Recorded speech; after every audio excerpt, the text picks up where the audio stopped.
Assalamualaikum warahmatullahi wabarakatuh. Saya Fatia Utami dengan nomor induk mahasiswa 202104105546, kelas manajemen L reguler, tugas ekonomi penghantar. Di sini saya akan menganalisis mengapa generasi muda zaman sekarang tidak mau menjadi petani. Karena dunia pertanian yang katanya identik dengan dunia kotor, kumuh, miskin, dan komunitas yang terpinggirkan, serta dianggap tidak menjanjikan. Petani sendiri merupakan seseorang yang bergerak di bidang pertanian, utamanya dengan cara melakukan pengelolaan tanah dengan tujuan untuk menumbuhkan dan memelihara tanaman seperti padi, bunga, buah, dan lain-lain, dengan harapan untuk memperoleh hasil dari tanaman tersebut untuk digunakan sendiri ataupun menjualnya kepada orang lain. Kemudian berikutnya ada tahapan proses produksi budidaya tanaman pangan di bidang pertanian. Yang pertama ada pengolahan lahan. Lahan yang siap untuk ditanami adalah lahan yang sudah diolah terlebih dahulu dengan cara dibajak dengan traktor, lalu dihaluskan sampai gembur. Yang kedua ada persiapan benih dan penanaman. Persiapan benih penting dilakukan agar budidaya tanaman pangan menghasilkan produk yang berkualitas. Ketika memilih benih, tentukan yang kualitas terbaik.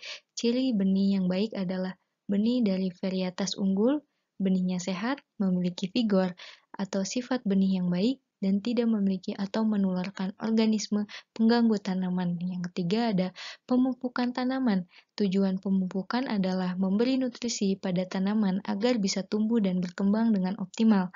Yang keempat ada pemeliharaan tanaman. Pemeliharaan juga dilakukan dengan menjaga tanaman agar terhindar dari gangguan hewan, baik hewan liar, ternak, ataupun hewan lainnya. Yang kelima ada pengendalian organisme pengganggu tanaman atau OPT. Pengendalian OPT dapat dilakukan dengan menggunakan pestisida. Kendati demikian, pestisida yang digunakan mesti seminimal mungkin untuk mengurangi residu ketika tanaman dipanen. Dianjurkan untuk menggunakan pestisida hayati yang mudah terurai, tidak meninggalkan residu, serta tidak berbahaya bagi manusia dan ramah lingkungan. Yang keenam ada panen dan pasca panen. Tahap akhir dari proses budidaya tanaman pangan adalah panen. Pemanenan tanaman pangan harus dilakukan pada waktu yang tepat agar kualitas hasil produk tanaman pangan juga optimal ketika dikonsumsi. Berikut ada faktor-faktor minat generasi muda penerus tani semakin berkurang. Yang pertama ada push faktor, pendorong atau faktor internal.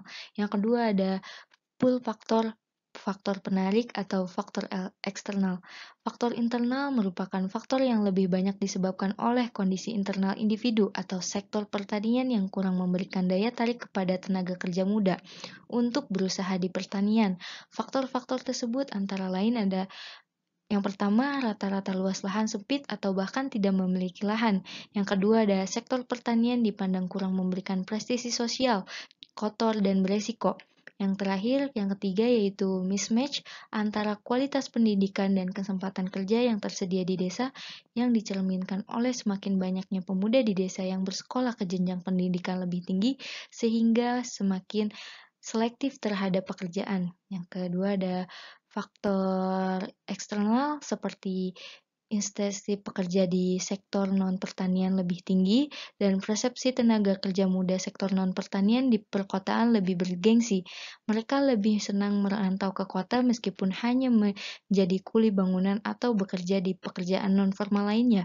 Bagi yang berpendidikan tinggi, mereka bekerja di pekerjaan formal seperti menjadi pegawai negeri atau di sektor industri, jasa, dan lainnya. Contohnya, bekerja di sektor non-pertanian di kota menjadi pilihan dibandingkan kembali ke desa dan bekerja di pertanian.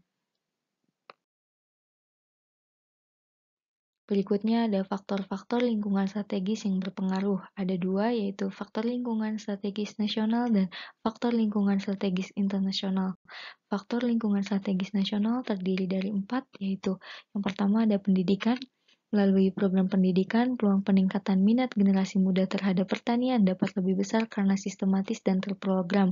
Contoh program pendidikan yang membuat perhatian pemerintah sehingga mulai didirikan sekolah vokasi termasuk bidang pertanian. Yang kedua ada informasi di media massa tentang pertanian.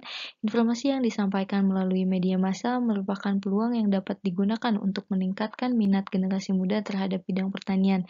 Contohnya, informasi yang didapatkan media massa Badan Pusat Statistik mencatat jumlah petani Indonesia tinggal 36 juta orang, dalam 3 tahun saja sudah turun sebanyak 1,2 juta. Yang ketiga ada gaya hidup generasi milenial. Salah satu ciri generasi milenial adalah gaya hidup yang serba modern dan cepat serta cenderung hedonis. Banyaknya generasi muda yang terpapar oleh gaya hidup seperti ini juga mempengaruhi jumlah mereka yang mau menekuni bidang pertanian. Contohnya, anak-anak milenial saat ini terlihat enggan menjadi petani. Mereka lebih cenderung memilih untuk kerja di industri dan supermarket dibanding bercocok tanam. Yang keempat, ada pergeseran struktur perekonomian. Transformasi perekonomian lebih mengarah kepada meningkatnya peran sektor industri terhadap produk domestik bruto, merupakan nilai pasar sebuah barang atau jasa yang diproduksi oleh suatu negara pada periode tertentu dan salah satu metode untuk menghitung pendapatan nasional. Contohnya, industri manufaktur seperti tekstil dan produk tekstil industri logam, sepatu, mebel, dan lain-lain dalam 2 dekade terakhir tumbuh lebih cepat. Yang kedua ada faktor lingkungan strategis internasional terdiri dari 3 yaitu kerjasama ekonomi kawasan. Kebijakan pangan sudah sejak lama menjadi alat politik negara karena menyangkut kebutuhan pokok masyarakat. Pemerintah berupaya sekuat tenaga agar masalah penyediaan beras nasional dapat diatasi. Contohnya, jika harga beras di pasar dirasakan tinggi, petani mungkin akan senang jika mereka sedang panen.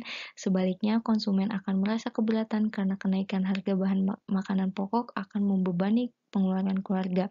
Yang kedua ada foreign direct investment.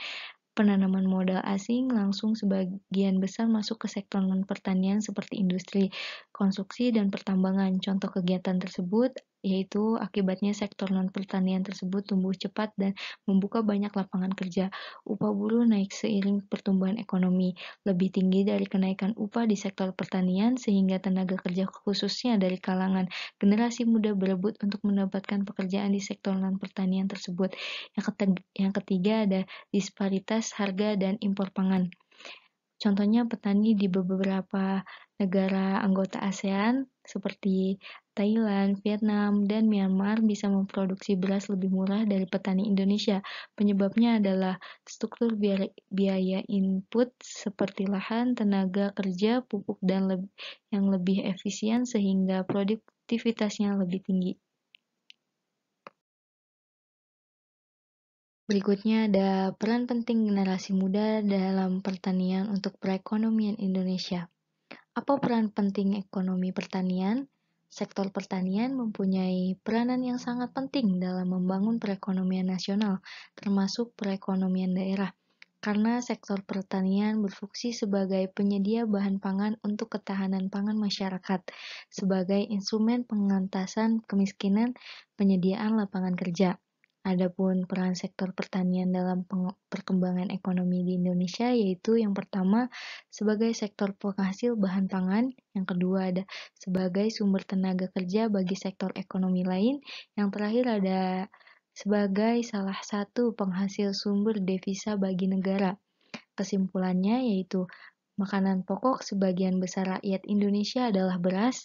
Oleh karena itu, untuk mewujudkan ketahanan pangan nasional identik dengan ketersediaan beras dan dalam jumlah cukup dan harga terjangkau oleh masyarakat.